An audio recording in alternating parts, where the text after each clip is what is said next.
സദൃശവാക്യം കൊണ്ട് പുസ്തകം 12-ാമത്തെ അധ്യായം അതിൻ്റെ 2-ാമത്തെ വാക്യത്തിൽ നാം ഇങ്ങനെ കാണുന്നു: ഉത്തമൻ യഹോവയോട് പ്രസാദം പ്രാപിക്കുന്നു, ദുരുപയോഗിയോ അവൻ ശിക്ഷ വിധിക്കുന്നു എന്ന് കാണുന്നു. പ്രിയ ദൈവമക്കളെ, ഇവിടെ ഉത്തമന് ദൈവം എന്ത് ചെയ്യുന്നു? കൃപ ചെയ്യുന്നു. ഇപ്പോൾ ഉത്തമനെന്ന് പറയുമ്പോൾ നാം കള്ളം പറയാതെ, അടുത്തവരുടെ മോഷ്ടിക്കാതെ, അടുത്തവരുടെ വഞ്ചിക്കാതെ, അല്ലെങ്കിൽ അവരെക്കുറിച്ച് നാം ദൂഷണം പറഞ്ഞു തിരിയാതെ, ദൈവത്തെ ആരാധിക്കുകയും ദൈവത്തെക്കുറിച്ച് നല്ലത് പറഞ്ഞു തിരിയുന്ന ഒരാൾക്ക് ദൈവത്തിൻ്റെ പ്രസാദം ലഭിക്കുമെന്ന് കാണുന്നു. ദുരുപയോഗി എന്ന് പറയുമ്പോൾ തങ്ങളുടെ ജീവിതത്തെ ഇല്ലാതാക്കിക്കൊണ്ടിരിക്കുന്നവർ, അല്ലെങ്കിൽ അടുത്തവരോട് അസൂയപ്പെട്ട് അടുത്തവരെക്കുറിച്ച് ഏഷണി പറഞ്ഞ് അങ്ങനെ പലവിധമായ കേടായത് ചെയ്തുകൊണ്ടിരിക്കുമ്പോൾ ദൈവം അവരെ എന്ത് ചെയ്യുന്നു? ശിക്ഷിക്കുന്നു എന്ന് കാണുന്നു. പ്രിയ ദൈവമക്കളെ, നമ്മുടെ ദൈവത്തിൻ്റെ ശിക്ഷ എന്ന് പറയുന്നത് വെറും ഒരു അടി തന്ന് വിടുന്ന ദൈവമല്ല.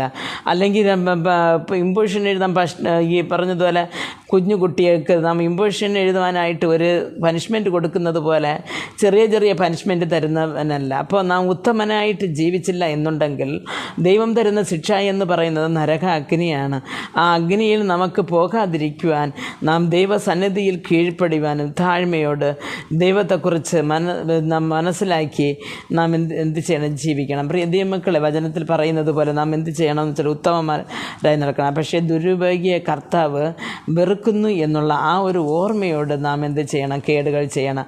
പ്രിയ ദൈവമക്കളെ, നാം നന്മ ചെയ്ത് ലോകത്തിൽ ജീവിച്ച് കർത്താവിൻ്റെ സന്നിധിയിൽ ചേരുവാൻ നമുക്ക് ഓരോരുത്തർക്കും ദൈവം കൃപ നൽകട്ടെ എന്ന് പ്രാർത്ഥിക്കുന്നു. ആമേൻ.